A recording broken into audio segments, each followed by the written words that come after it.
So, good morning, everyone. Good morning, Taran.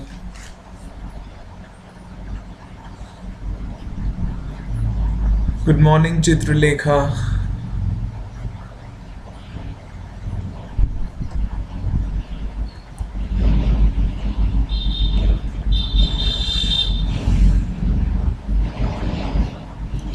So, how many people have joined so far?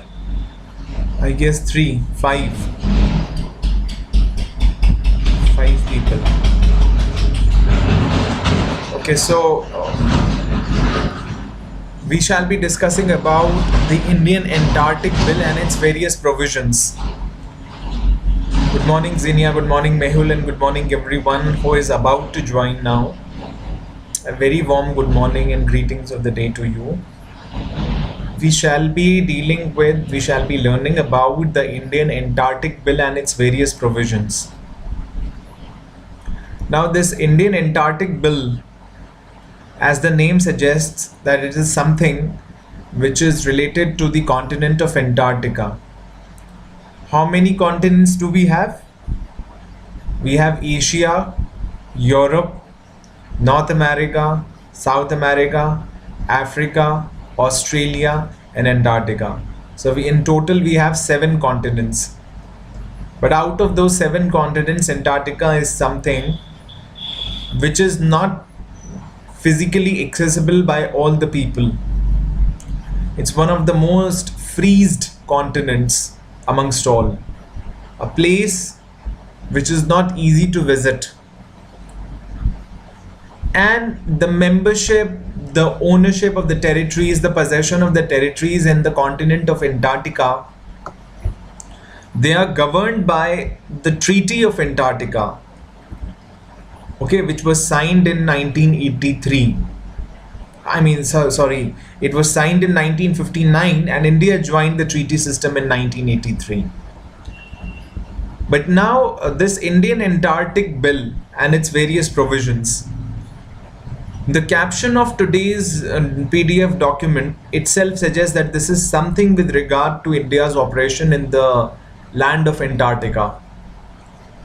So you must have an idea about the continent of Antarctica, or should I tell you something more about it? You must be having a good idea about the geographical location of Antarctica, the nature of climate, the type of weather it has, and what India has done so far in the land of Antarctica. So these are important points to ponder upon. But now what has become more important and pertinent for us to learn is that what are the important provisions of the Indian Antarctic Bill and what India is trying to do, what India is trying to legalize by bringing this Indian Antarctic Bill. Okay.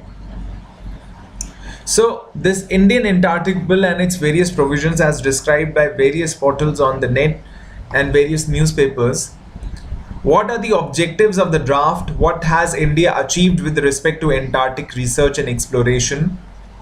The story so far. The Union government introduced the Indian Antarctic Bill 2022 that aims to lay down a set of rules to regulate a range of activities on territories in Antarctica where India has set up research stations. So you must all be knowing this in advance or beforehand, that India has already set up various research stations in Antarctica, and India has been doing very fine in that respect. Now this Indian Antarctic Bill 2022, it aims to lay down a set of rules to regulate a range of activities on territories in Antarctica. Up till now, we were not having any law or any legislation. There was a legislative void on how India is going to regulate its activities on territories in Antarctica. They were merely governed by an international treaty which India entered into in 1983 only. And in order to give effect to any international treaty or any bilateral or multilateral treaty, It is important to have a domestic legislation on that aspect so that we could have concrete framework and an institutional infrastructure to deal and regulate the activities and implement the provisions of the treaty. It's not that easy. We can't simply hold the treaty in our hands and implement it the way it is drafted, exactly in a way it is drafted. We should have a domestic legislation to enforce it. Okay, so unless and until a domestic legislation does not come to enforce a multilateral treaty or a bilateral treaty, it really becomes difficult for any country to implement the multiple provisions of any multilateral or international treaty. And that's what has been a similar case with the things in the Antarctica. That India had already set up its research stations after it entered into these, after it became a signatory to the Antarctic Treaty, which was signed in 1959, and India joined the treaty system in 1983. And it was important to have a domestic law or domestic legislation that could regulate the activities of India on the territories of Antarctica, where India has set up research stations. Now, what does the Antarctic Bill envisage? Introduced by Union Science Minister Jitendra Singh in the Lok Sabha, the bill envisages regulating visits and activities to Antarctica as well as potential disputes that may arise among those present on the continent. Now, the bill envisages regulating visits and activities to Antarctica as well as potential disputes that may arise among those present on the continent.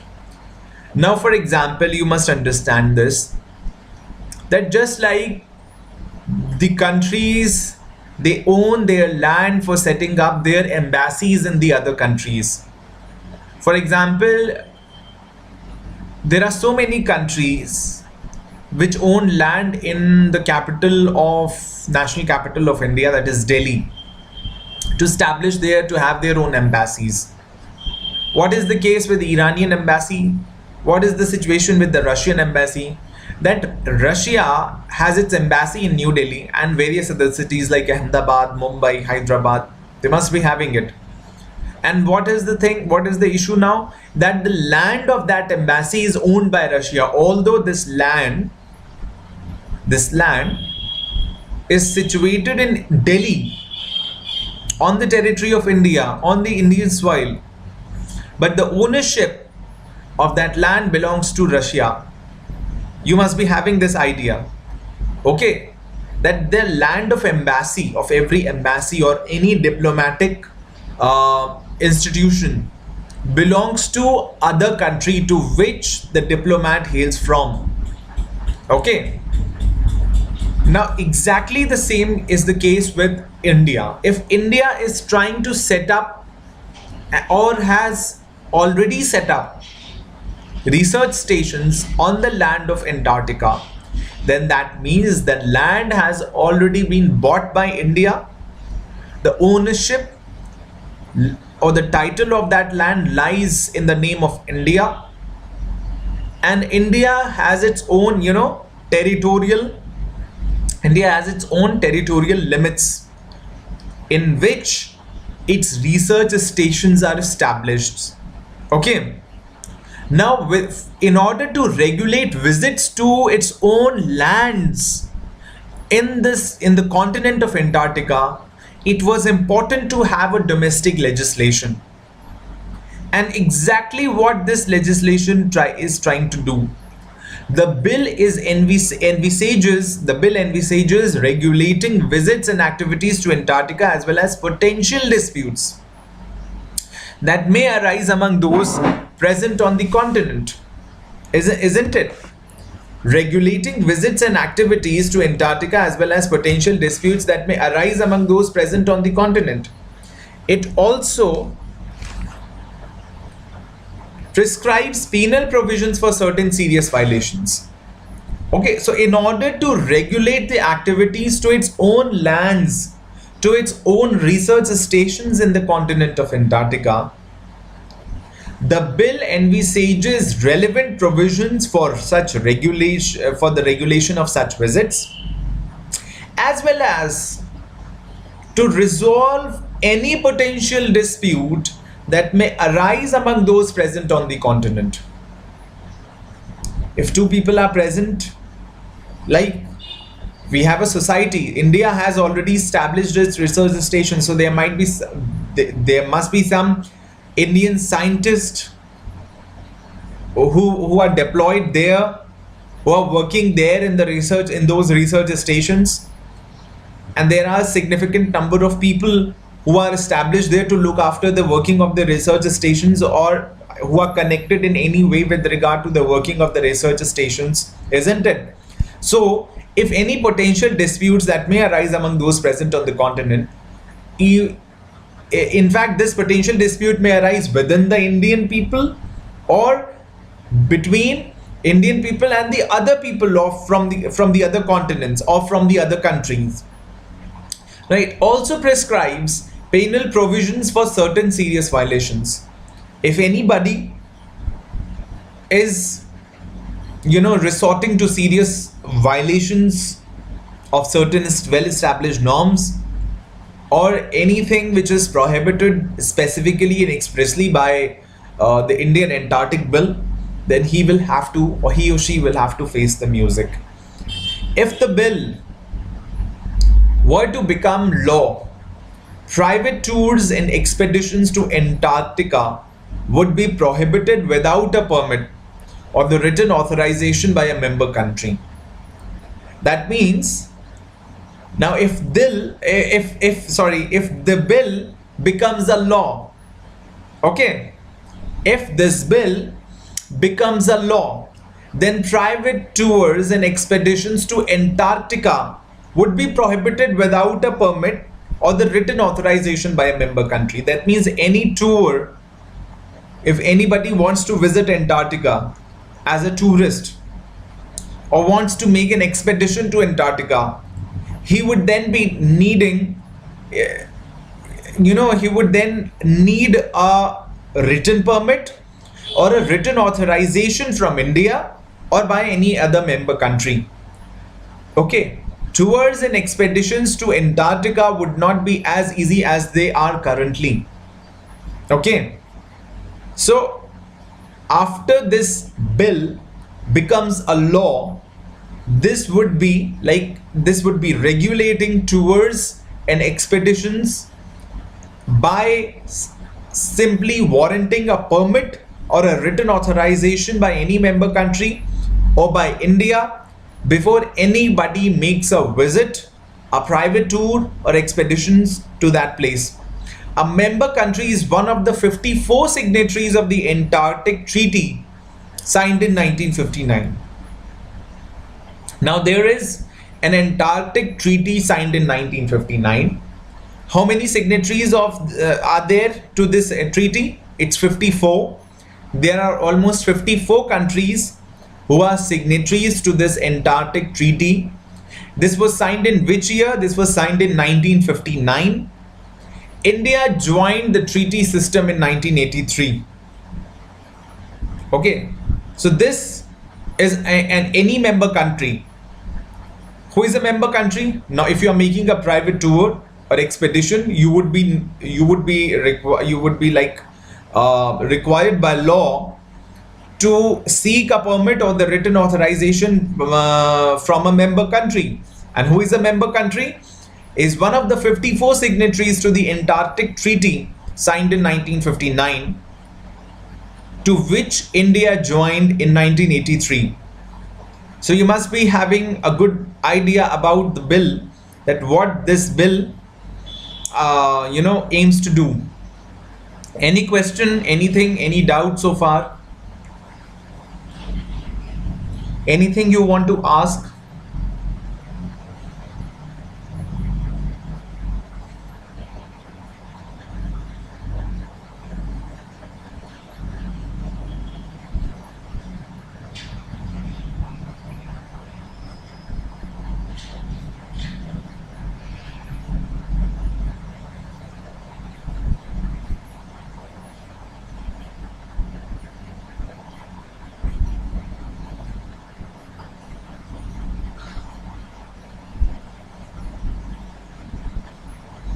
Any question you want to ask?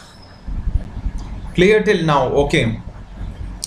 The bill also lays out a structure for government officials to inspect a vessel and conduct checks of research facilities. The bill, it creates a structure for government officials to inspect a vessel. Vessel means, what do you mean by vessel?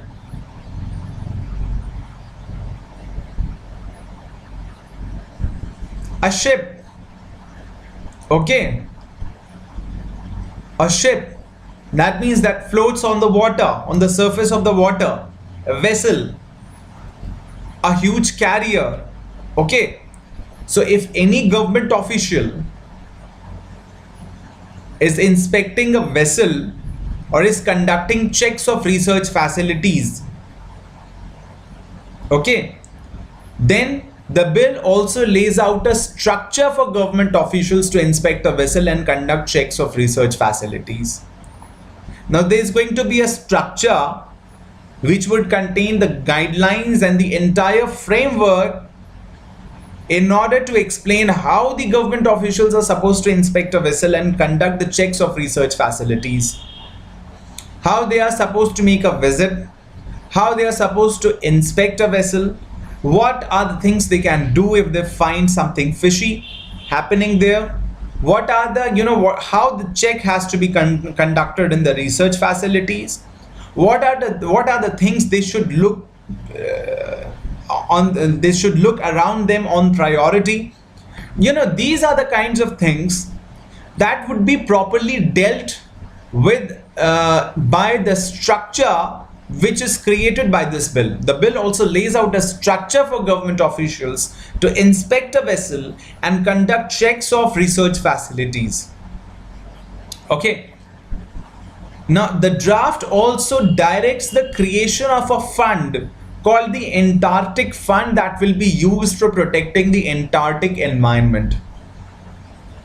Now, since the countries of the world are busy protecting the climate change problems and to deal with them in the most appropriate manner, so you must have also come across, when I taught you environmental law, I also told you about the Paris Agreement on Climate Change,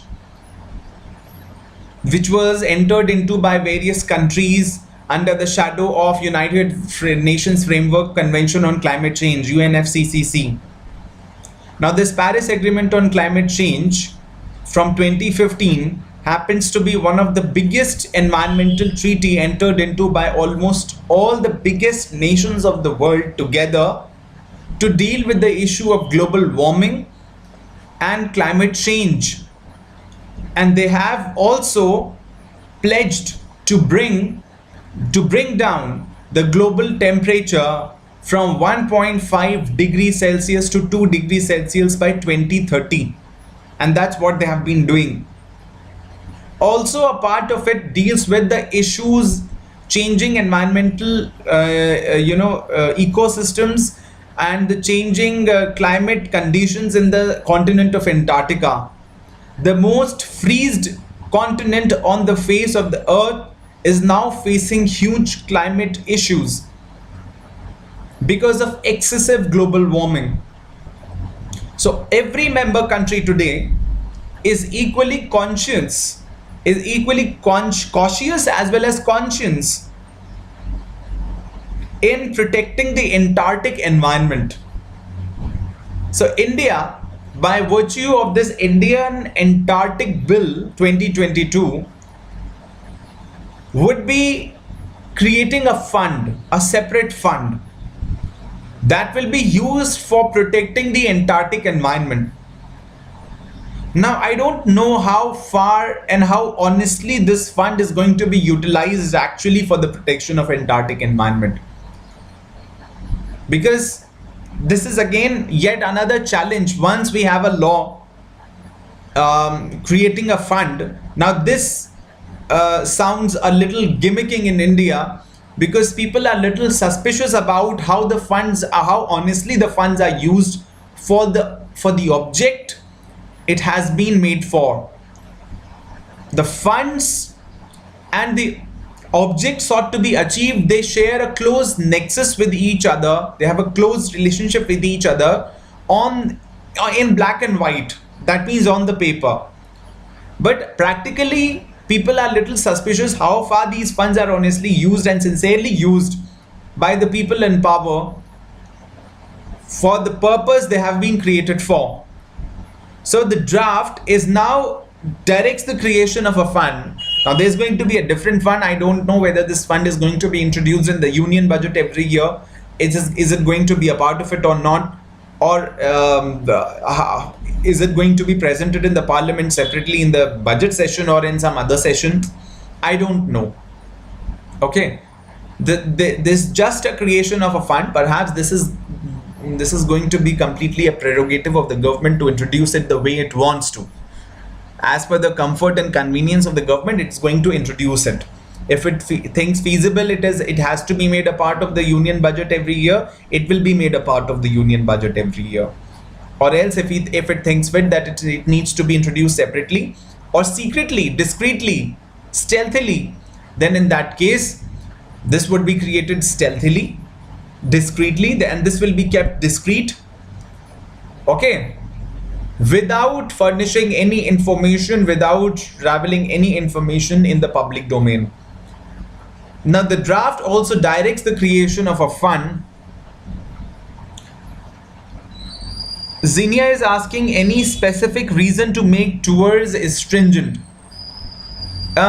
See Zinnia, perhaps so far as my wisdom goes, I can only suspect that since India has established its research stations there on the land of Antarctica, and those research stations are very sensitive. Okay, very sensitive in the sense that it is like, you know, any research station, any scientific research stations happens to be very sensitive, and public is you know, even in India, if you see that we have so many nuclear power plants, we have so many scientific, you know, research stations from which public is kept away, and they are established in isolated places, they are constructed in isolated places, so that it is like if any sort of accident happens, people should not suffer. Now these kinds of things are important to make sure. So far as my wisdom goes, I can perhaps only apprehend that this might be the only reason for making the private tours and expeditions to such places stringent. Okay, because having a research stations would mean there might be some very sensitive and highly volatile substances stored there. If people are making normal visits or normal private tours and expeditions to that place, it will become a hub of, you know, it will become a crowded tourist hub that would perhaps the member countries would not be wanting. Okay, so that is why every member country perhaps would be doing this, that making the private tours and expeditions to that place quite stringent. This would be necessary, because it's not a place which is a place of usual visit. People are visiting there perhaps only because there are research stations now, there are facilities to stay there, there might be some you know, availability of food also there, so people would be making an endeavor to visit now. So before it becomes a crowded hub, it is important, I think, to make the private tours and expeditions stringent. Okay. Yes, also Zenia, this is also one of the good reasons. If you are saying that to maintain confidentiality, yes, this might be one of the reasons to maintain confidentiality.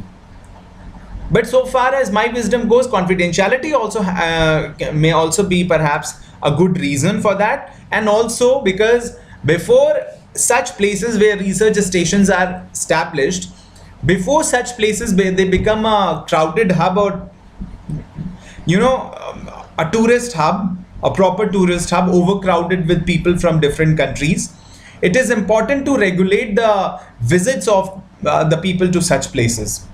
Confidentiality and the sensitive zones, these are the two reasons perhaps which I can apprehend or understand behind making the tours and expeditions stringent.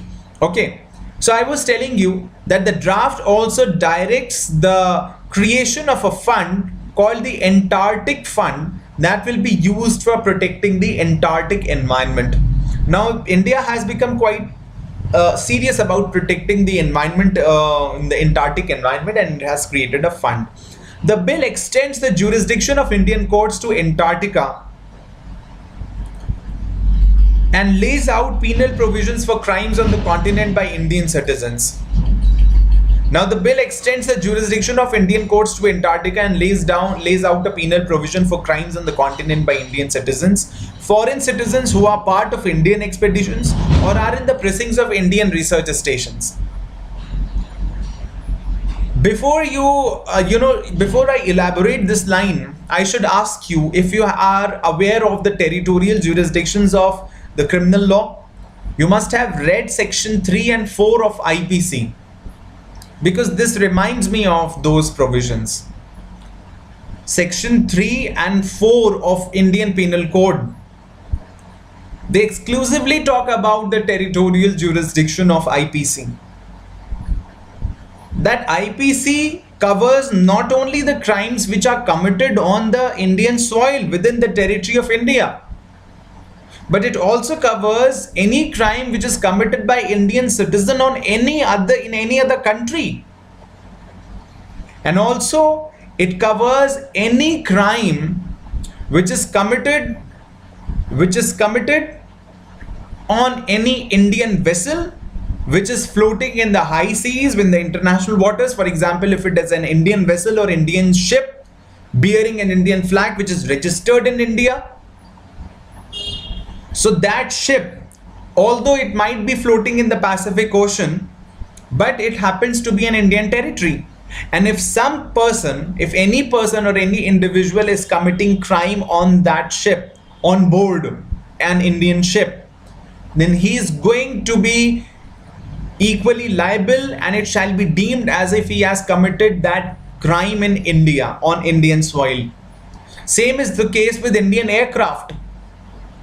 If any individual, any Indian citizen or any person who happens to commit any crime in an Indian aircraft which might be flying in any country's airspace, now in such cases, the airspace of the any other country, the international waters in which the Indian vessel is floating, they all becomes immaterial. What is material is, to understand what is to be reckoned with, is that if the aircraft is the Indian aircraft which is registered in India, or it is an Indian ship or an Indian vessel which is bearing an Indian flag registered in India, and if that happens to be the case, then IPC will be applicable on such crimes, and it shall be deemed as if such person has committed crime in India.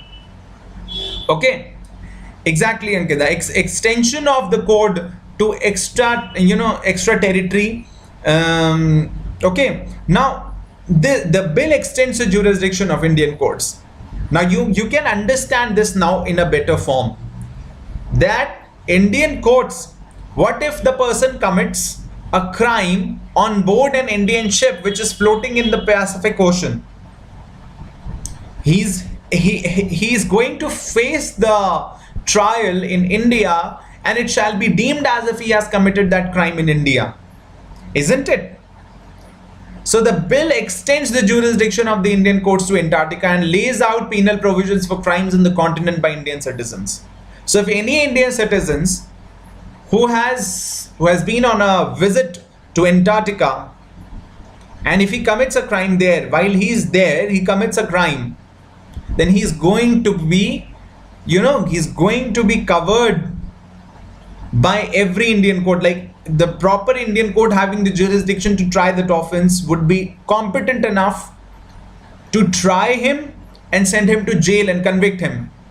Or any foreign citizen who is part of Indian expeditions would be equally covered by Indian courts or Indian law, or are in the precincts of Indian research stations. That's what I told you in the beginning of the lecture, that Indian research stations, the area, the premises, the precincts of the Indian research stations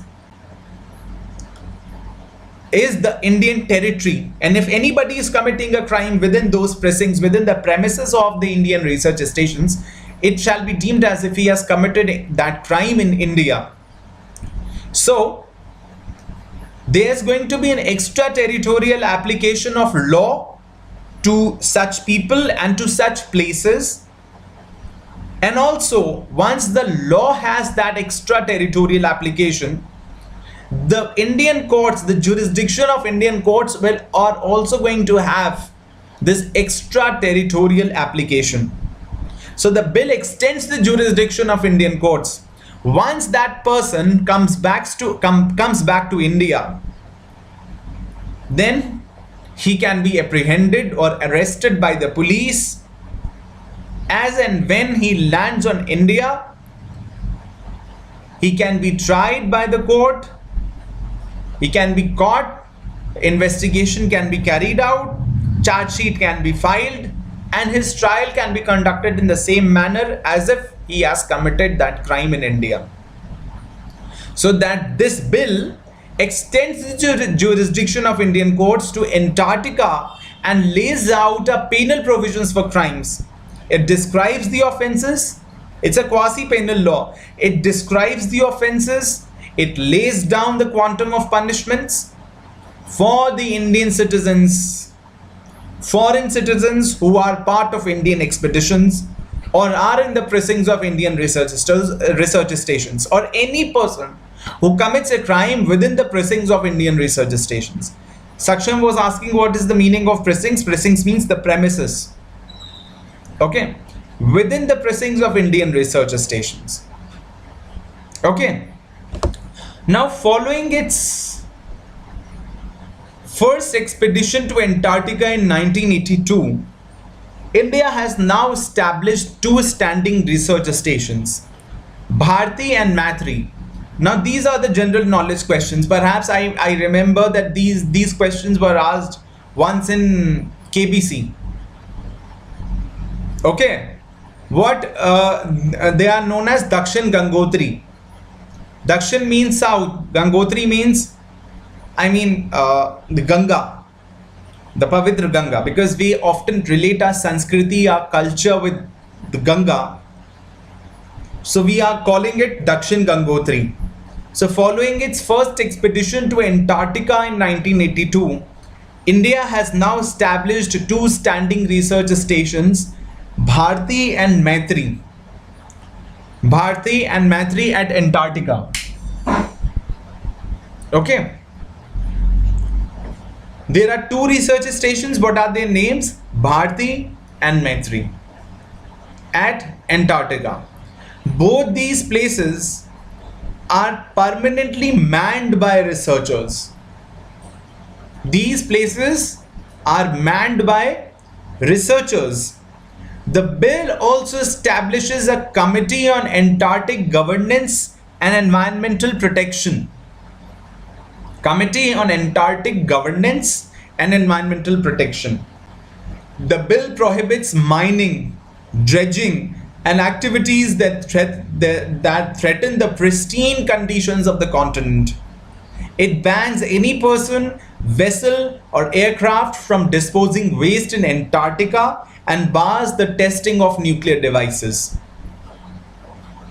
So these two stations, we have these two stations called Bharti and Maitri.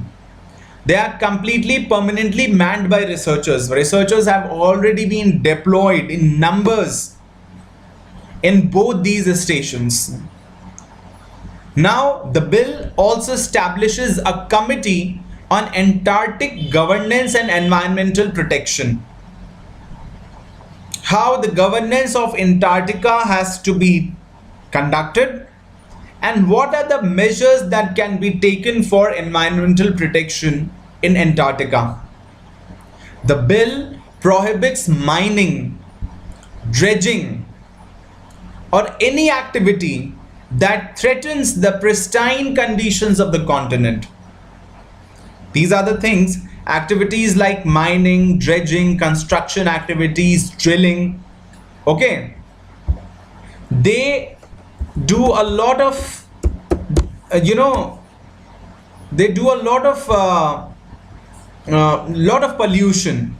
Now, dredging is the act of removing silt and other materials from the bottom of bodies of water. Okay, it is the act of removing silt and other materials from the bottom of bodies of water. As sand and silt washes downstream, sedimentation gradually fill channels and harbors. Okay, now this material must be periodically removed by dredging, otherwise the water bodies would be filled with lot of sand. Okay, now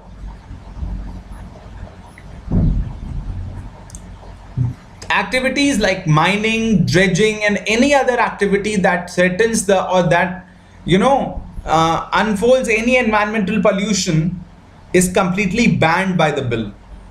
Okay, it bans any person, vessel, or aircraft from disposing waste in Antarctica. And bars the testing of nuclear devices.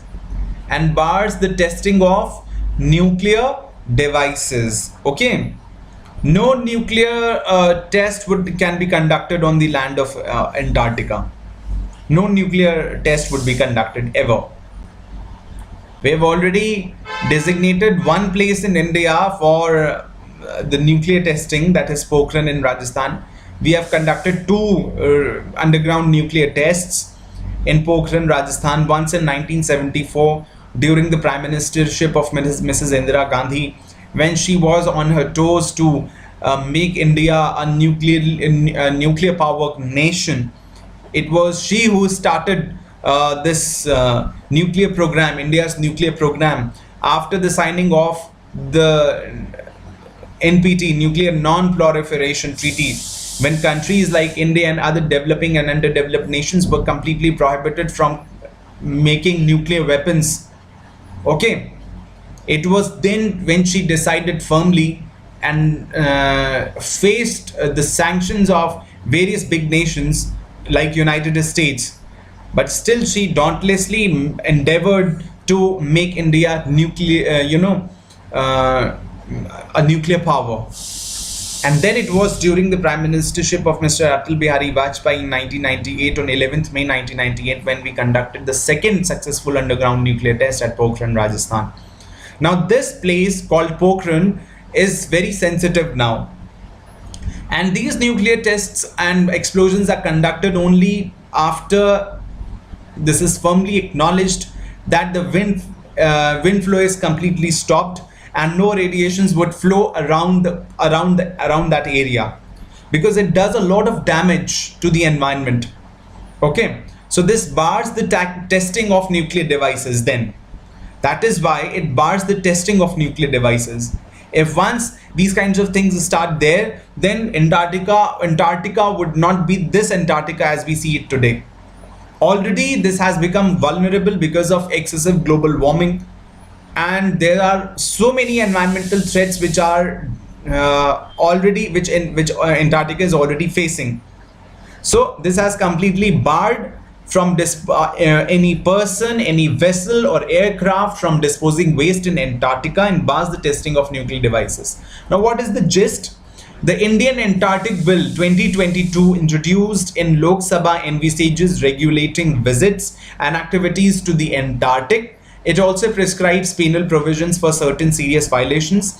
India is a signatory to the Antarctic Treaty, which came into force on June 23, 1961. Now, this is important. Antarctic Treaty came into force on June 23, 1961. It was signed in 1959, but it came into force in 1961. You must be having an idea about the difference between signing a treaty and ratification of the treaty.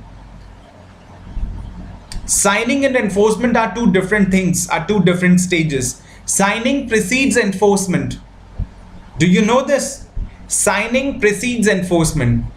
Signing means that the countries have signed it, They have no objections, rather they are in complete agreement with all the provisions written in the treaty. But enforcement means that it would be enforced on a certain date in the future, or it will be ratified by the country as and when that country feels convenient to get it enforced upon itself. So it was signed in 1959, but it came into force on June 23, 1961. Now, of the 54 signatory countries, 29 have consultative status that give them voting rights. Consultative status that give them voting rights. That means they have a consultative status. 29 states have consultative status that give them voting rights. The 29 states would be 29 countries, or 29 countries out of 54. These 29 countries out of 54 would be consulted on any decisions, and they will have a right to vote. The treaty parties meet each year at the Antarctic Treaty Consultative Meeting. Now all these nations, they meet every year at the Antarctic Treaty Consultative Meeting. Okay. Then comes, India has now established 2 standing research stations in Antarctica, Bharti and Maitri. The major thrust areas of the Indian Antarctic program are climate processes and links to climate change, environmental processes, and conservation and polar technology. What are the thrust areas of the Indian Antarctic program? What they comprehensively cover? Climate processes and links to climate change. These are the important nuggets of information. Climate processes and links to climate change, environmental processes, and conservation and polar technology. Okay, this is what the Indian Antarctic program is made up of completely. Okay, so it's the climate processes and links to climate change, environmental processes, and conservation and polar technology. Now, why was this bill necessary? Why was this bill necessary? Mr. Singh remarked in Parliament that India had been a signatory to the Antarctic Treaty since 1983, which obliged it to specify a set of laws governing portions of the continent where it had its research bases. Okay. Now, India has been a party of the Antarctic Treaty since 1983. Now, this created an international obligation upon India to specify a set of laws, domestic laws, governing portions of the continent where it had its research bases. India owns a land where it has its research bases called Bharti and Maitri. Okay. So it was an utter necessity for India to have a domestic legislation on that. Unless and until you do not have any domestic legislation, you cannot implement the provisions of any international treaty. You should have your own institutional framework to deal with that. And that's what this bill intends to do. Antarctica is a no man's land. It is not owned by anybody. It isn't India that is making a law for a territory that doesn't belong to it. The question is, in the territory involving India's research stations, if some unlawful activity happens, how to check it? Okay, so Antarctica is a no man's land. There's nobody who's going to look after any person who commits a crime there. How is he going to be brought to books? Because it's a no man's land. And it's not that India is making a law for a territory that doesn't belong to it. That's not the case. India is not making a law for the whole of the Antarctica, the continent of Antarctica. India is not making the law for the whole of Antarctica. India is making law only with regard to the territories it owns, where it has established its research stations. That's it.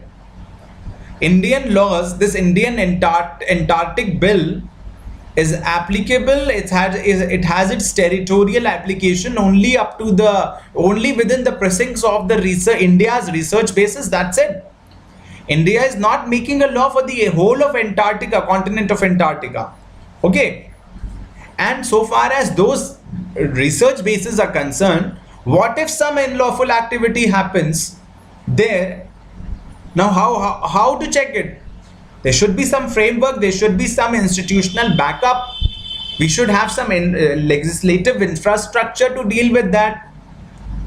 Otherwise, while the crime is being committed, while if a crime is committed there, we would be like sitting in a legislative void, completely doing nothing, because at the end we will be like shown nothing but a legislative void. Under which provision, under which law are we going to bring that person to books? Isn't it? The treaty made it mandatory for the 54 signatory countries to specify laws governing territories on which their stations are located. The treaty made it mandatory for the 54 signatory countries to specify laws governing territories on which their stations are located. Now you should understand one thing. Every international treaty imposes this common obligation upon every member country to have its own domestic legislation for the implementation of the provisions of any particular treaty. And that's what exactly the Antarctic Treaty did. That it made it mandatory for all the 54 signatory countries to specify laws governing territories on which their stations are located. India is not alone. There are other countries also from the list of 54 signatory countries who have their research bases there. And they are also making law to deal with these things in their own premises. China has 5 research bases. Russia has 5 and we have 2. Said Mr. Singh. China has 5, Russia has 5 and we have 2, Bharti and Maitri. India is also signatory to treaties such as the Convention on the Conservation of Antarctic Marine Living Resources and the Protocol on the Environmental Protection to the Antarctic Treaty, both of which enjoin India to help preserve the pristine nature of the continent. And it's not just this, that India is a party to only an Antarctic Treaty of 1959. India is also a party to the Convention on the Conservation of Antarctic Marine Living Resources, a convention on the conservation or protection of all the living resources inside water in Antarctica, marine living resources. And also it is a signatory and party to the Protocol on the Environmental Protection to the Antarctic Treaty. Protocol on the Environmental Protection to the Antarctic Treaty, both of which enjoin India to help preserve the pristine nature of the continent. Okay. So India is internationally obligated by virtue of first the Antarctic Treaty of 1959, the Convention on Conservation of Antarctic Marine Living Resources, and the Protocol on the Environmental Protection to the Antarctic Treaty, to preserve the pristine nature of the continent and do something for the sake of the environmental protection in Antarctica by virtue of its own domestic laws. And this is only possible when we have our own institutional framework to do this. In a legislative void, with a legislative void, we cannot do such things. There is a growing concern over preserving the pristine Antarctic environment and ocean around Antarctica from exploitation of marine living resources and human presence in Antarctica. Now, human presence destroys everything. Until a time when human beings were not, had not landed on the territory of Antarctica, everything was all right. But as soon as this creature called human being, he landed on the territory of Antarctica, he started doing nuisance. I don't know, nuisance and human beings have such close relationship that they cannot be separated from each other. There's growing concern over preserving the pristine Antarctic environment and ocean around Antarctica from exploitation of marine living resources and human presence in Antarctica. India organizes regular Antarctic expeditions, and many persons from India visit Antarctica every year as tourists. In the future, the private ship and aviation industry will also start operations and promote tourism and fishing in Antarctica, which needs to be regulated. Okay. Now there's going to be private tour. Zinnia, your question is answered here. The private ship and aviation industry will start operations and promote tourism and fishing in Antarctica. So that is why it is important to make it stringent right in the first, in the initial stages. Once it becomes unregulated, it will be not possible for India to do it at a later stage. It's important before it becomes a crowded hub. That's what I was saying. And people start committing nuisance there like they do it every corner of the world. It is important to make these private tours and expeditions stringent. The continuing and growing presence of Indian scientists in Antarctica warrants a domestic legislation in Antarctica consistent with its obligations as a member of the Antarctic Treaty. This is also in sync with the emergence of India as a global leader on important international fronts, the text of the bill notes.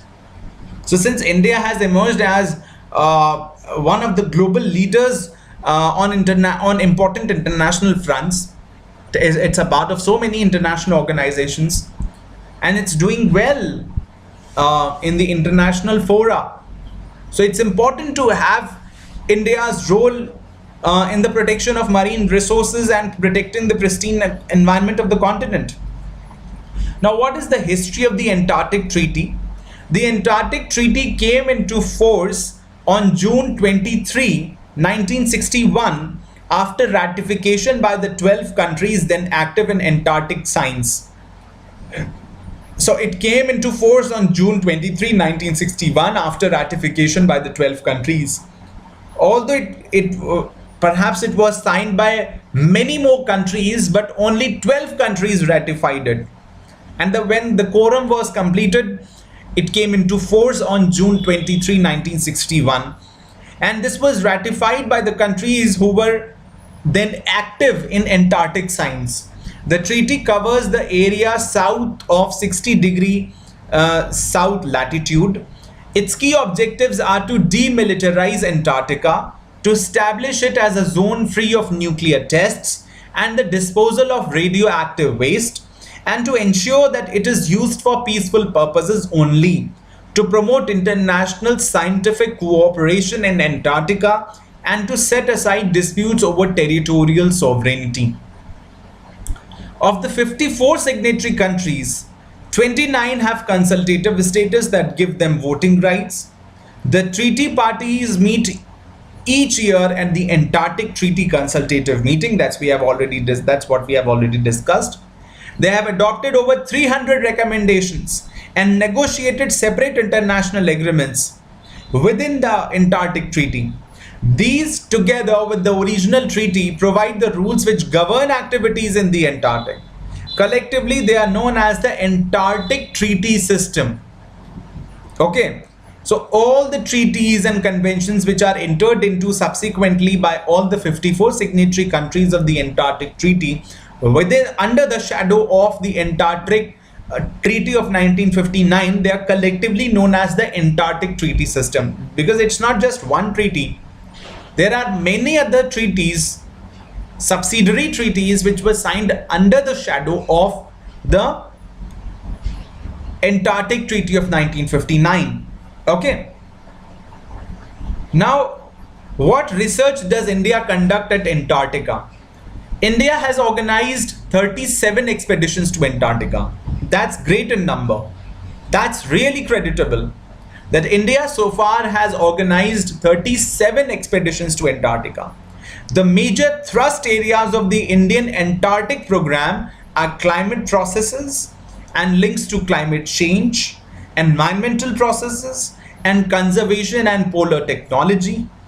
The operational expenditure of the Antarctic expedition is rupees 90 to 110 crore annually, depending on the projects and services. So India so far has organized how many expeditions to Antarctica? It's 37. The major thrust areas of the Indian Antarctic program are climate processes and links to climate change, environmental processes and conservation, and polar technology. The operational expenditure of the Antarctic expedition is rupees 90 to 110 crore annually, depending on the projects and services.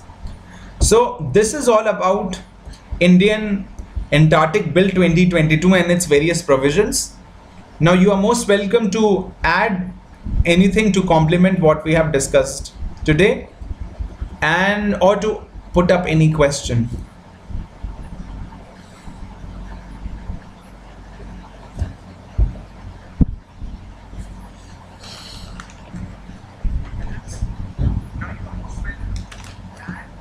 Anything to complement what we have discussed today, and or to put up any question.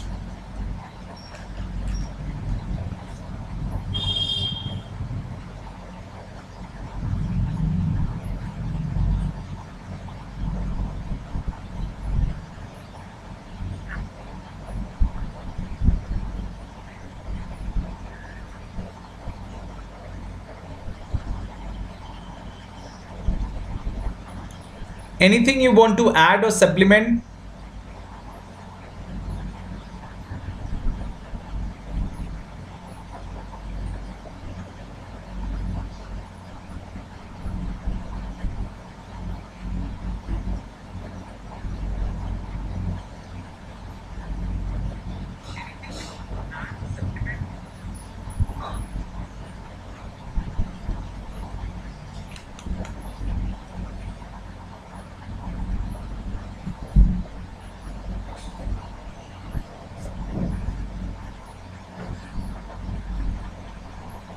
What questions? Say there are so many questions you can have. You can have a passage. The whole passage that I have, this whole PDF doc is like a passage. And so many questions might follow from this. It's an Indian Antarctic Bill. The question may be regarding the territorial jurisdiction of Indian courts, which has been extended to by this bill to Antarctica, to places in Antarctica, to research stations in Antarctica. Okay, climate agreements and climate changes and climate agreements have been there's so many things, there's so many bullet points. India joined the treaty system in 1983. Number of signatories: Antarctic Treaty signed in 1959. It came into force on June 23, 1961.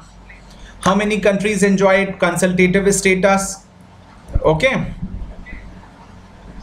there are so many things. What are the treaties? There are 3 treaties that we have discussed today: Antarctic Treaty of 1959, then one treaty on the conservation of marine living resources, and protocol. Also, there is one protocol on the environmental protection to the Antarctic Treaty. There's so many things. Like, this document is full of nuggets of information. Every single line is important. So far, India has made 37 expeditions. Okay, this runs like a whole passage. You have to read each and every line very carefully and answer the questions that follow. Isn't it?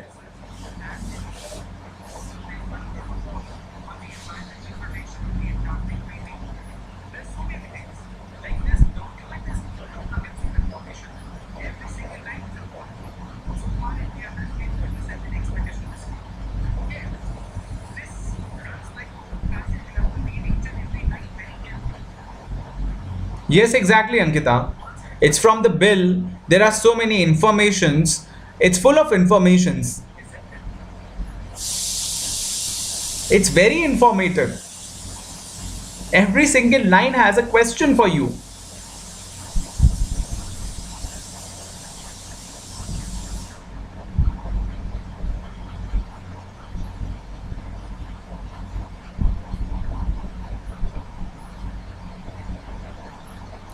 Yes, exactly. It's from the bill. There are so many information.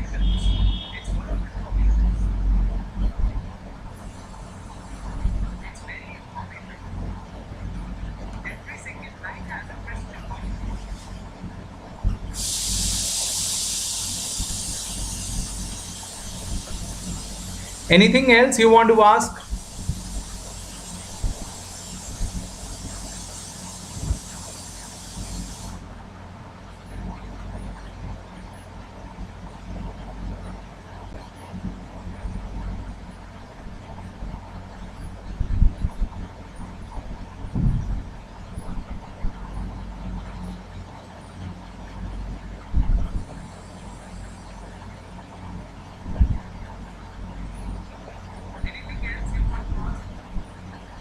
Okay, then I'm ending this stream. Hope to see you tomorrow with a new topic. Okay, then till then, all the very best, and bye bye.